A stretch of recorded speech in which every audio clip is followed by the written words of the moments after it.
তাই নিজের কিডনি হোক বা জনি, কিছুর ওপরেই কোনো অধিকার নেই।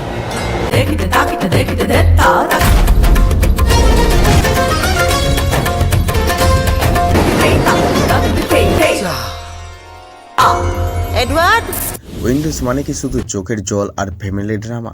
একদম না। শিবপ্রসাদ ও নন্দিতার জুটি এবার এমন একটা গুগলি ছুড়লেন যে সবার মাথা ঘুরে গেছে।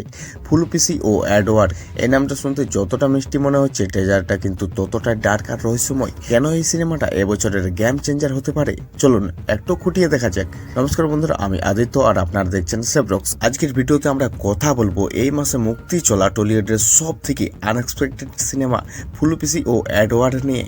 ভিডিওটা শেষ পর্যন্ত দেখুন, কারণ শেষে এই সিনেমাটার বিশেষ থিওরি আলোচনা করব। তো টিজারের শুরুতেই যে মিউজিকটা আমাদের কানে আসে, সেটা আপনাকে একটা থ্রিলার সিনেমার সঙ্গে যুক্ত করে দেবে। সিনেমাটোগ্রাফি যে ধরনের কালার প্যানেল ব্যবহার করা হয়েছে তা বেশ বিদেশি থ্রিলারের কথা মনে করিয়ে দেয়। উইন্ডোজ প্রোডাকশন সচরাচর যে ধরনের উজ্জ্বল ফ্রেমে সিনেমা বানায়, এখানে কিন্তু ঠিক উল্টোটা দেখা যাচ্ছে। একটা ছমছমে ভাব শুরু থেকে শেষ পর্যন্ত বজায় রাখা হয়েছে। এই সিনেমার কাস্টিং লিস্টে আছে মোহিনী সেনগুপ্ত, রাইমা সেন, অর্জুন চক্রবর্তী, অনন্য চট্টোপাধ্যায় এবং আরো অনেক। সৈনী সেনগুপ্তের যে ঝলকটুকু দেখা গেল, তাতেই বোঝা যাচ্ছে তিনি কতটা পাওয়ারফুল একটা চরিত্রে অভিনয় করছে।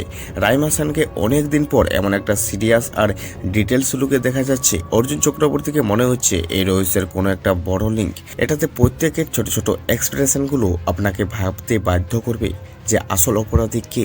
জিনিয়া সেনের গল্প মানে তাতে অনেক লেয়ার থাকে। টিজার থেকে বোঝা যাচ্ছে কোনো এক পুরনো ঘটনার রহস্য উন্মোচন হতে চলেছে। এখানে কি কোনো সুপার ন্যাচারাল এলিমেন্ট আছে, নাকি এটা পিওরলি একটা সাইকোলজিক্যাল থ্রিলার? ফুলপিসির চরিত্রটি ঠিক কতটা রহস্যময় এবং এডওয়ার্ড কে, এই প্রশ্নগুলোই দর্শকদের সিনেমা হলের দিকে টানবে। আমার যেটা সব থেকে ভালো লেগেছে সেটা হলো টাইটেল এবং টিজারের কন্ট্রাস্ট। নামটা শুনতে ঘরোয়া লাগলেও টিজারটা পুরোপুরি একটা মাস্টারপিস থ্রিলারের দিকে নিয়ে যাচ্ছে। মে মাসের গরমে এই ঠান্ডার স্রোত সিনেমা হলে কতটা জমবে, সেটা এখন দেখার বিষয়। আর আপনাদের কি মনে হয়, এটা কি এবছরের সেরা মিস্ট্রি থ্রিলার হতে চলেছে? আর হ্যাঁ, সৈনী সেনগুপ্তের লুকটা আপনার কাছে কেমন লেগেছে অবশ্যই কমেন্টে জানাতে ভুলবেন না। ভিডিওটা ভালো লাগলে একটা লাইক দিন, আর সিনেমার এরকম ইনডেপথ অ্যানালাইসিস পেতে অবশ্যই সেভরক্স চ্যানেলটিকে সাবস্ক্রাইব করে রাখুন।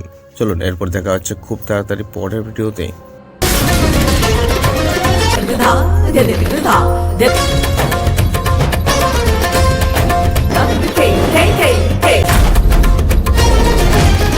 কিছুর ওপরেই কোনো অধিকার নেই।